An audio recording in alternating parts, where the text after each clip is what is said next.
Hey guys, and welcome back to another episode of Going in Blind. So today we're talking about a Final Fantasy 13 deck, and it's going to be the Ice Lightning Serah. Now, take the lightning with a grain of salt. There are only 2 lightning cards in this deck, and the reason why is because of 1 lightning, and it's Lumina. This is kind of like a flavor choice. We don't really need it. This deck is mainly ice. It's completely ice, and Lumina just looks like Serah.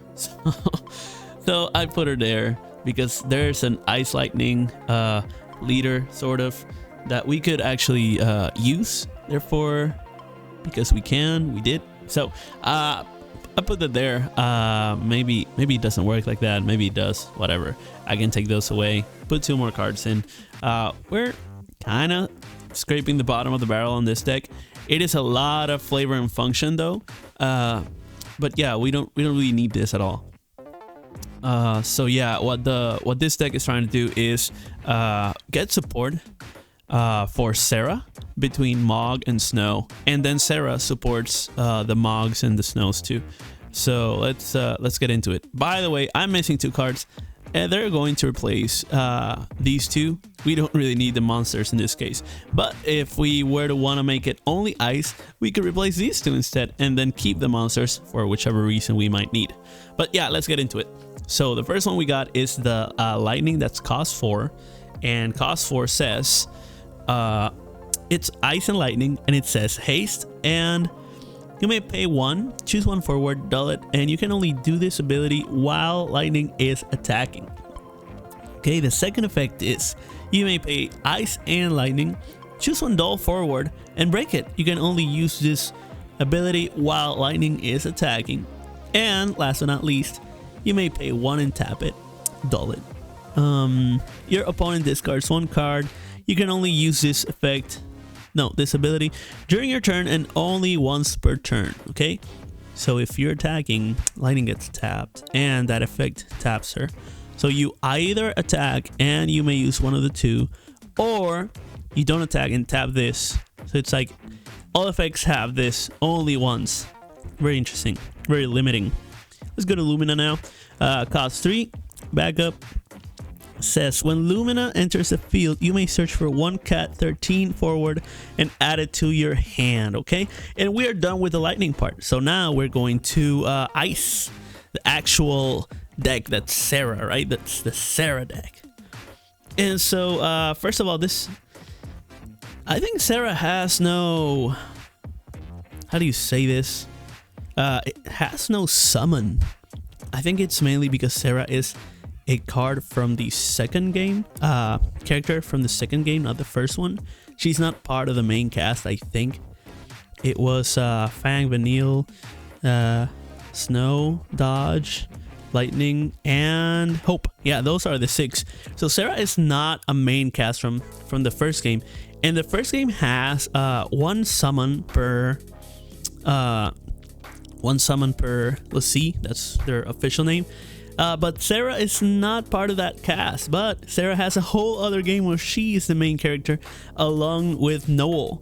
So we have a deck for Serah and a deck for Noel, and none of them have summons. However, Noel has Yule to protect and has very little support to Serah because they're buddy, right? And then you got Mog. Mog is the actual summon that Serah has, kind of, because it's not a summon. But in every game, Moogles are summons. So it's an interesting dynamic. Let's talk a little bit more about it. But yeah, let's get into the cards. So we got this Serah. What is this, like bikini bathing suit Serah? I don't know how to differentiate them. We got Serah looking up, Serah looking sideways, Serah looking at Mog, you know? It's kind of difficult, but let's go with this one. Cost 2 Serah. Forward, it says, when Serah enters the battlefield, you may search for 1 card named Mog 13-2. Let's just call him Mog. And, or, what? Oh, Mog up cost 1. Okay, she looks for this one specifically. Actually, I'm missing another Mog, and I don't know if it's cost 1 or 2. So it might be this one, might be the other one. But yeah, it says put it to your hand. Whenever a Moogle enters your battlefield, choose up to 2 characters, dull them or activate them. This is good because she's going to dull stuff, that's the opponents, or activate them, as in basically tap or untap, right? If you know any Magic lingo by now, thanks to me or whatever, if you already are a Magic player, I keep using Magic to talk about Final Fantasy and then I say don't kill me.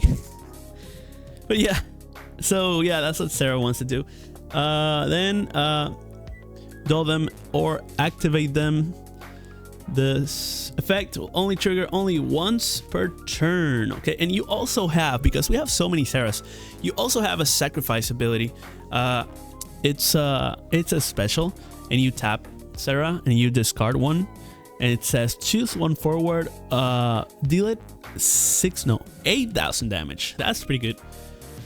So she has removal built up on her, and so does lightning because of the dulling and breaking. Let's see if the removal is something that's remaining consistent throughout the rest of the deck. I'm going to talk about the second Moogle because she makes a reference to it. About the Moogle second, sorry. But we're going to keep doing with Serah's. So Mog says, card named Serah you control cannot be chosen by your opponent's summons or abilities. Wow. So this guy protects all the Serahs, all 5. And then it says, for cost 0, choose one cat 13, gains 2,000. Whoa, she gets buffed too. Until the end of turn, you can only use this once per turn. That's fine. Then we got the cost 3 Serah, and it says, forward, you may tap it, put 1 Mog into your break zone. Put 1 card named Mog into your... I don't know if it's... wanting to sacrifice a Mog from the board, or if it's like discard. I think put means from the battlefield to the grave. I think it's discard pile. Whatever. Lingo. Anyways, yeah. So the point is, tap this Serah and sacrifice another Mog, a Mog from the battlefield, and choose 2 forwards and dull them, as in tap them. Then you can tap her and pay 1 ice and choose 1 card named Mog in your break zone and play it into the battlefield. So she recurs. She recurs a Mog that she sacrificed. That way she can keep him alive. That's pretty cool. So you can actually sacrifice to dull, or you can bring Mogs back. Let's go into the second Mog. We got card named Serah you control gains 1,000 power. So this Mog is actually buffing all of them, and it's a backup for 2.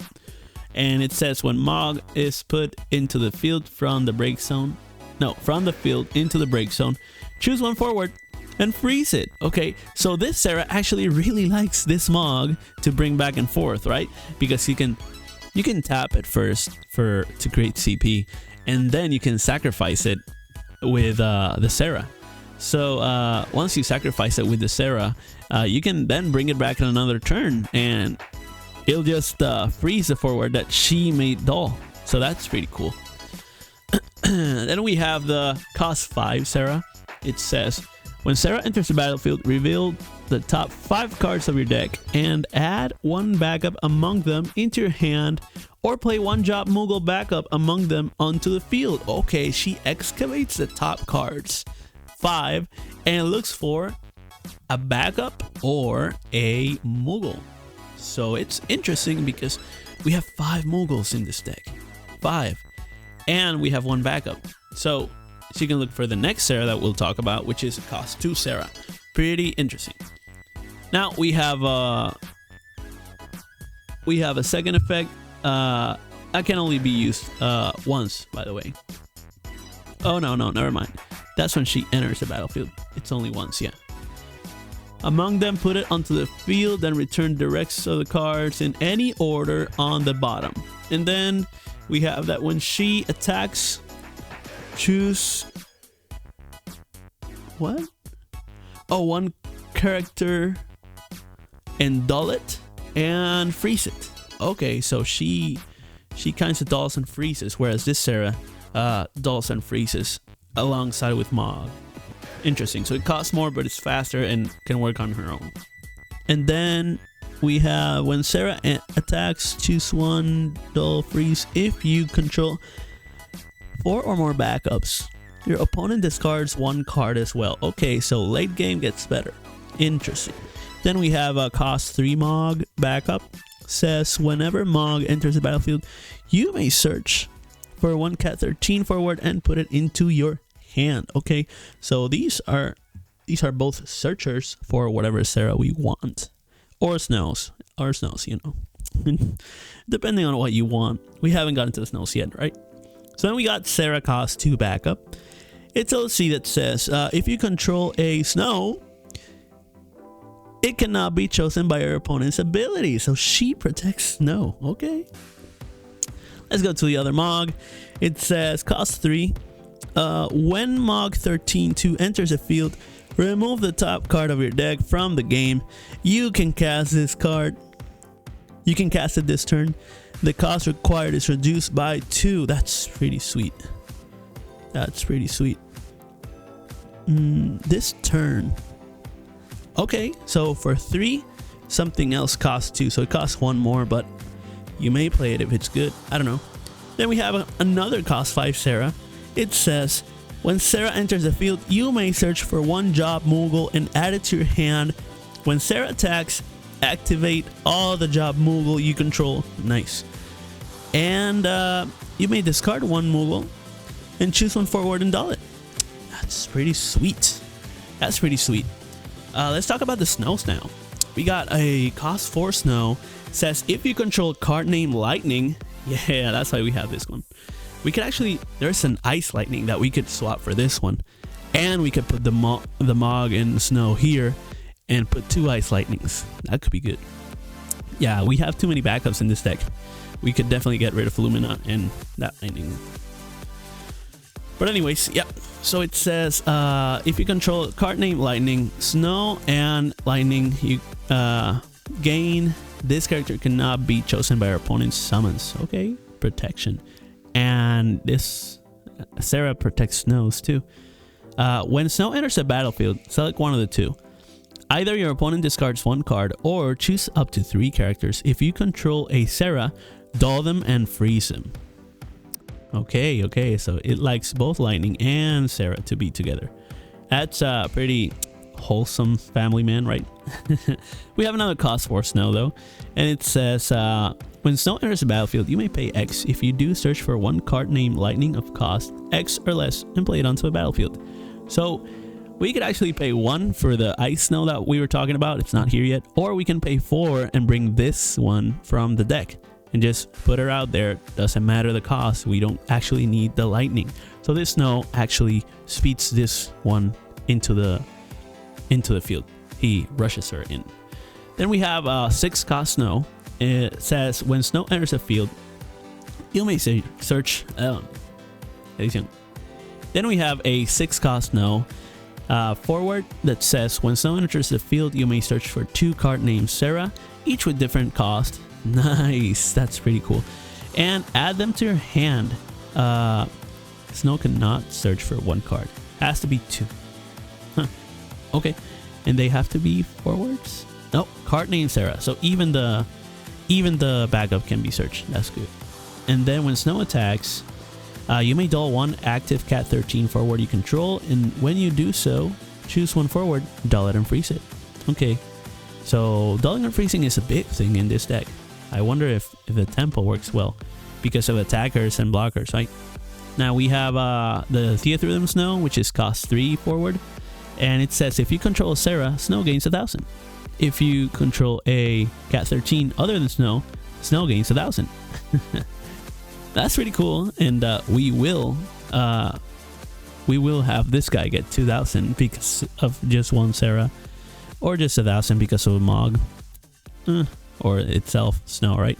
And then we have the other 2. Like I said, I don't know what the other Mog is, and I don't know what the other Snow is. I actually ordered it, so it should be coming in the mail. But yeah, we're missing those 2, so we're taking these 2. I'm not even going to talk about them. But yeah, let me know which of the Mogs is your favorite, which is the Serah is your favorite, or which of the Snows are your favorite in the comments, okay? Because there's a lot of effects, and they all intertwine well with each other. So yeah, let me know about that in the comments, as well as like, share, subscribe, and follow for more, okay? I will see you on the next one. Peace out.